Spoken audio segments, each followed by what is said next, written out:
Good morning. Welcome back to Satterwhite Live. I'm Blake Linton here with Josh Thomas. Good morning. And we're here to talk to you today about the Texas heat wave. You know, isn't it funny that we make, what do they say? We make plans, God laughs. We decided to make a video on the heat wave and the drought that we've had, and we get 2 inches of rain this morning. It's ironic. I love it. For sure. I love it. All right, guys. We are having a severe Texas summer. We are having a severe Texas summer, but it's much more than that. It's the whole western half of the country. Right. You know, we see the severe droughts. Here we are, summer of 2022. See the severe droughts that have been ongoing. You know, in the west, from Lake Powell, Lake Mead, the levels there, and just the it's crazy, the stories that you see. Yeah. Josh, go ahead and let the viewers know our statement of beliefs. Of course. We at Satterwhite Log Homes are Christians. We're not ashamed of our faith. We kneel to God only and no man. We love America. We stand proudly for our pledge and for our national anthem. We're proud of our flag, our military, our law enforcement, and our first responders. We revere our founding fathers and our Constitution, and we'll fight for the death for our country, for our family, and for our God. Thank you. I appreciate that. Okay, so back to the Texas heat wave. I'm not built for this heat. I know you're not really either, but me more than I've got a good tan, speaking of. Kind of, but well, we have been experiencing, we haven't had rain here in Longview in I don't know how long. Yeah. We did finally get a couple inches this morning, which was very well received. We needed it bad, but. Record heat, we've got record days. I think we're going to look at that in a minute, but it's not just Texas. It's everywhere. And it's not all of Texas. You know, the Lone Star State is so huge that we have areas that are still getting good rainfall, but so much of the country is just being devastated by the heat, right? Yep. And the lack of rain. I think we'd be remiss if we didn't say, how does Texas heat affect log homes? Yeah. So one of the things that we always get asked, that I always get asked, is how does a log home do in the heat, in the humidity? I have been very pleasantly, not surprised, but just pleased with how my log home performs in the summer. You know, the log walls in conjunction with the spray foam insulation, I don't think you're going to get a better. And the porches, that's right. To me, that's something that's often overlooked. You know, you're right. Most people have a wraparound porch, so your windows and doors are always, which is your weak point. Right. You know what I mean? Yep. And they're always in the shade. Absolutely. So, you know, I've got very low utility bills at my house. I've been very happy with that. And for the size of house that you've got, you're crazy. Don't listen to him. So anyway, they're very, you know, due to the thermal properties of the logs, they're much more energy efficient than a conventional home. I would say that most people that I talk to, probably 90% of them say that their log house with the spray foam roof system is the most energy efficient house they've ever lived in. Absolutely. And that's perfect during these kind of drought conditions. We're definitely suffering a drought. So. And the dead standing timber that we use in the log home, it's already naturally dry. So you're not going to have that shock of a green log that's getting blasted. Blasted with heat, then you have the shrinkage and settling and doors binding. Not something we have to deal with. So Danny, you have something you'd like to say? Yeah, I'm gonna introduce myself since I'm usually talking off camera, but I'm the guy who pushes. But I push these guys' buttons. But I'm gonna jump in a couple of times on today's show. But I thought I'd walk out so that y'all could see me on mic, and I'm going to be back here. But let's go look at just a couple of graphics about what's going on in Texas, so people can see the temperature range that's going on right now. Well, as you can see right here, this is Austin in the month of June. I've never remembered.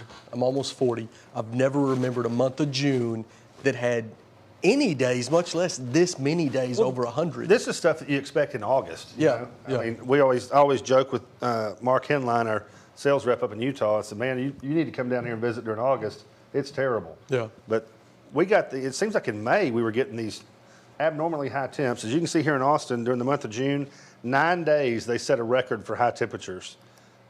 You know, and this is the drought monitor. You know, of course, the dark red areas are the most exceptional drought areas. Yeah, and you know, we're in Texas, so we're showing the Texas map. But I mean, you guys know how this spreads across the nation. Right. You know what I mean? It's I think every county that I know of within 200 miles of here is under a burn ban. Okay, guys, if you'll look, go back, Danny. Okay. If you'll look in that, see that little yellow spot kind of down in by the panhandle where the or not in the panhandle, where the Rio Grande turns right down there? Down in that area, Blake and I were on location. This is a little side story. That's not where we were, but we'll go with this story. And Blake ran us out of gas and made me hitchhike because I was better looking, he said, down in the, okay. But Yeah, I did make him hitchhike. We had to get gas. That was my fault. We're going to visit a beautiful log house in the arid area of Midland. San Angelo. No, yeah, San Angelo is where we Coming were. from Midland. Yeah. So that was a funny story that I can't seem to live down. When the gas light comes on, you need to get It's stressing our electrical grid too. It's just the reverse of the problem we had in winter year before last when over 200 people died because the grid was having problems. Agriculture's in distress. All the ranchers are being forced to sell off their herds way before they would normally be ready for market right now.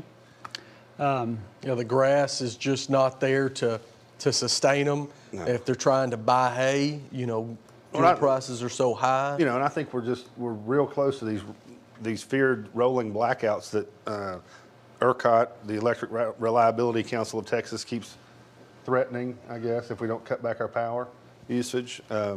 They came out with some new regulations or recommendations, I guess, of where they would like for you to set your thermostat.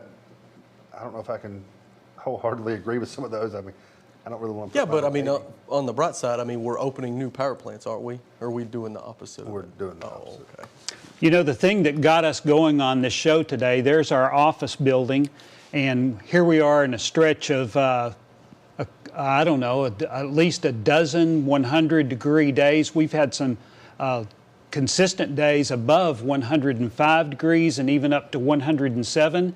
And what caused this show to come about this week is as we've sat here in this office, we've had roofers in that heat for 2 weeks on top of this building. So I got out this morning and shot a new picture. Look at the green roof. That's our old brochure.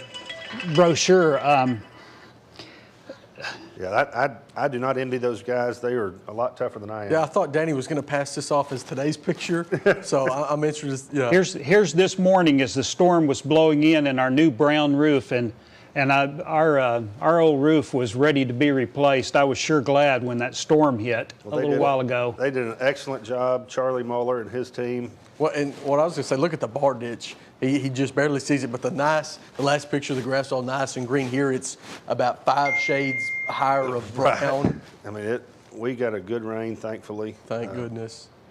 So, I wanted to tell just a brief story as we talk about the comfort of modern log home living, because these homes that we build are, Sam Satterwhite used to make a joke about it, that they had indoor plumbing. Well, and the reason that I wanted to participate in this show today is because, I'm punching buttons even as I talk, because I wanted to talk about this little house right here.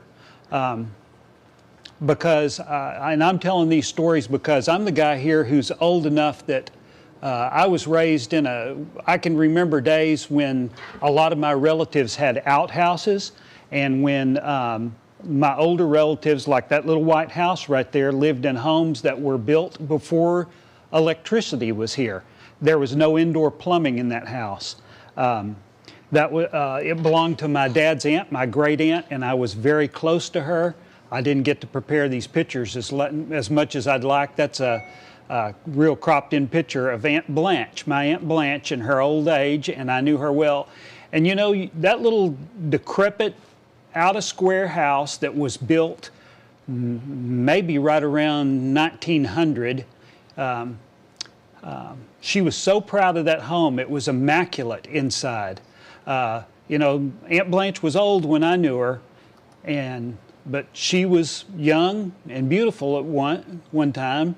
And when she married and when that house was built, there were no automobiles. That's her and her husband, Bob, who built that little white house. They already had a baby by this time. And that's the reason I think that that house was built before the year 1900. And you think, well, I wrote a post on my Facebook feed this last week about how thankful we should be and grateful for all the conveniences that we have. I mean, I sleep in the middle of summer with a blanket on my bed, and when I was a child, we didn't have air conditioning in the house, and people talked about the dog days of summer and the sheets would be soaked. But the reason I talked about my Aunt Blanche, if you dial that back, and this is within living memory, I knew her.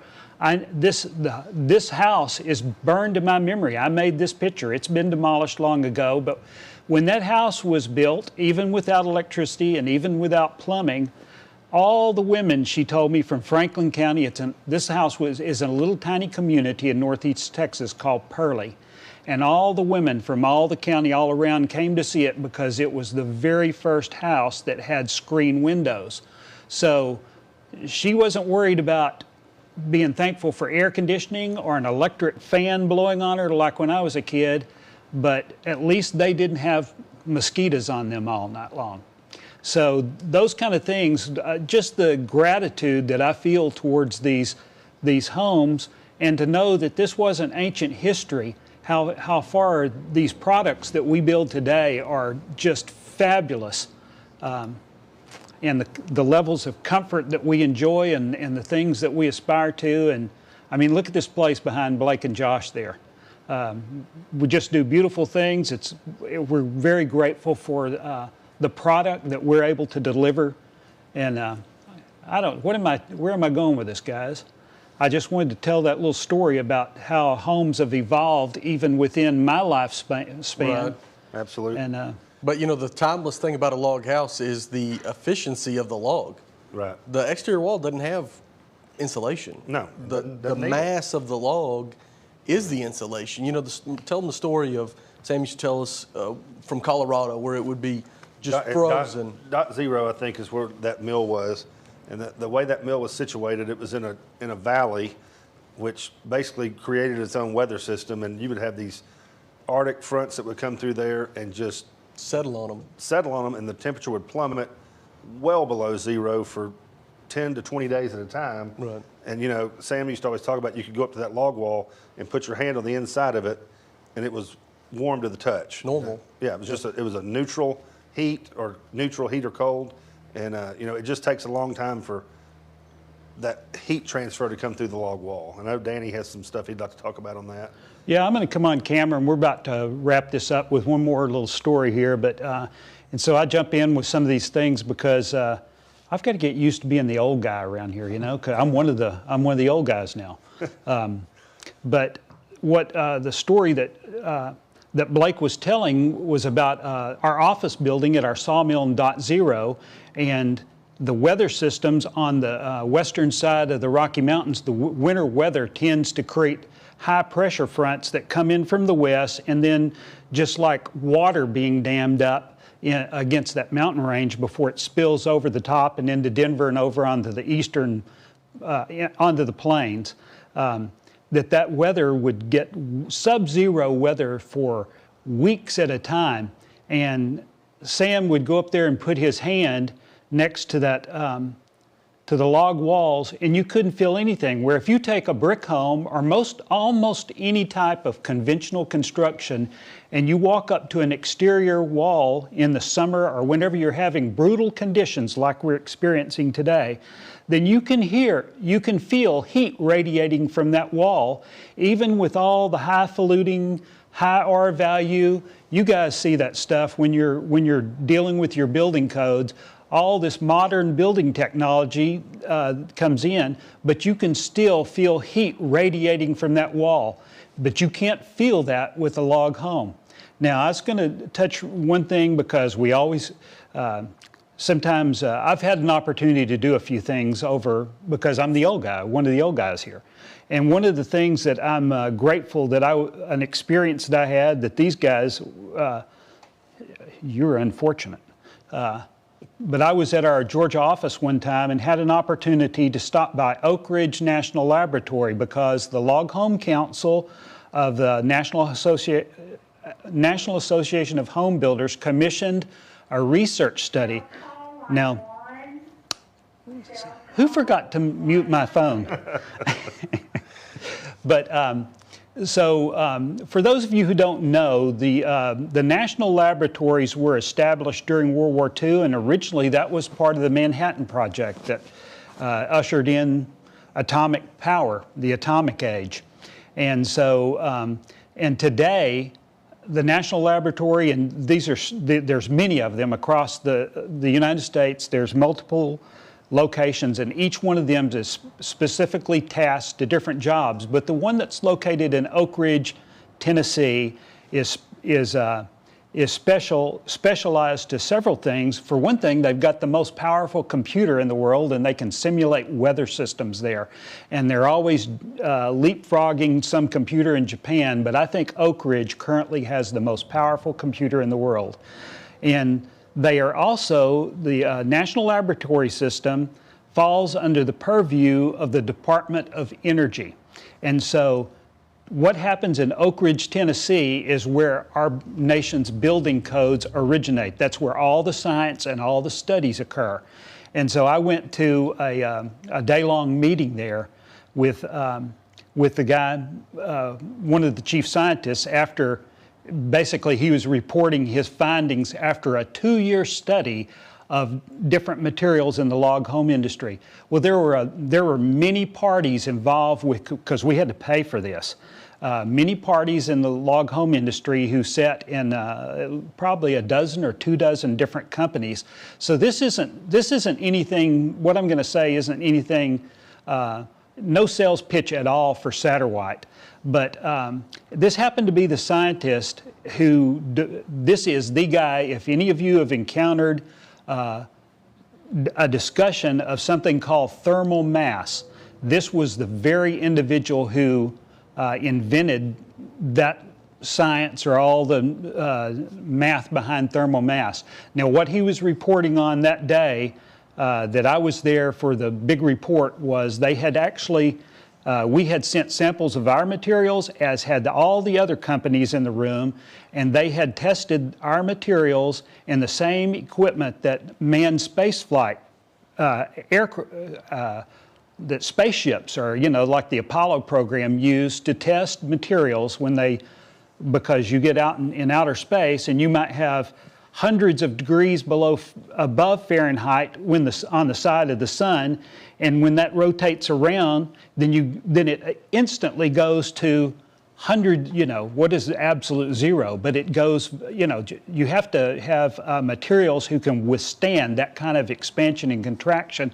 And so they're able to measure heat transfer between a plate on one side that's very low temperature and one at very high temperature.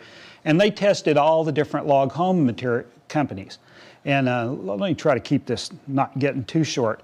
But one of the things that I don't know, that ship has sailed. It's gone. It's gone.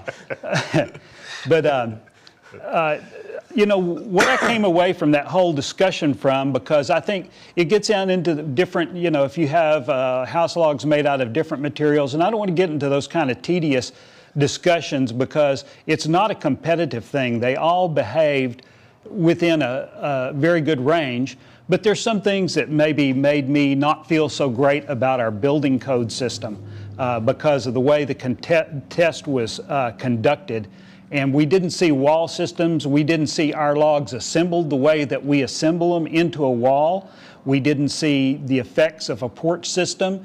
And actually, we just looked at an ingredient. That's like choosing the best cake in America by testing the flour in 20 brands.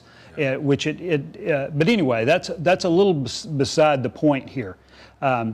But there was a discussion of thermal mass, and thermal mass is not difficult to understand if you've ever been on vacation or gone into a cave, because if you've ever gone into Mammoth Cave or Carlsbad Caverns or a place like that, I've gone to those. The interior of those caves are the same temperature year-round. It doesn't matter if there's 3 feet of snow on the ground or if it's 100 degrees outside, because they are in the earth, and the earth's thermal mass moderates that behavior. When you get into log building systems, those of you, the reason that we don't talk about these things is because it's too complicated, and I can't imagine any scenario that we can have a discussion with a customer about thermal mass that the customer couldn't come back on us and accuse us of not being completely truthful, because it's just too incredibly complicated. It depends on how your house is oriented, where it's situated, how much exposure to the sun, what kind of climate you're in, low humidity. If you're out west, you can have 40-degree temperatures between swings during night and day. But the basic idea is that you have a material in a solid wood wall that behaves differently than material in a conventionally framed construction where you have fiberglass insulation or whatever kind of thing, that there's no mass to that wall. And the idea being that during the day, in the warm part, the sunlit part of the day, that mass of a log wall absorbs energy, and then at night, when you would need heating, it discharges energy slowly and it levels things out in the same way that a cave levels out the temperature over a year. So there is some benefit, but we're not able to tell you or to give you some kind of specific instructions how your specific log home, the science, we came away with a science report this thick and personal calculators on our material. But we want you to know that in the same way, and it's not even specific to log walls. If you were building a Pueblo-style thing out in New Mexico, or any kind of a solid wall like that, this concept would apply. However, I just wanted to jump in with that, and sorry I made the show so long today, so that you appreciate that we're not, that we know the science behind our logs, and we have actually, Satterwhite has conducted studies with our customers evaluating energy costs over the course of the year, and we can see that these utility bills, we've got more than just rumor and anecdotal evidence. We have conducted some, but those were long ago, and we're probably due to do it again, but guys, too much. But I think that anybody considering a log home can move with confidence that I just don't know how you can get anything that's more energy efficient, and that you'd be prouder to own and find more economical to actually live in. So absolutely. Thank you, Danny. Thank you, Danny. We appreciate that. You know, Danny may be a little long-winded, but he always has the knowledge. He does have the knowledge. He's not that concise, but he's very knowledgeable. And that's completely opposite of you. Right. Yeah, exactly. I'm going to cut y'all's mics if y'all keep going with that. All right, guys. Thank y'all for tuning in this week. As always, drop us an email or a comment below and let us know what you want us to cover, and we appreciate you tuning in. Thanks.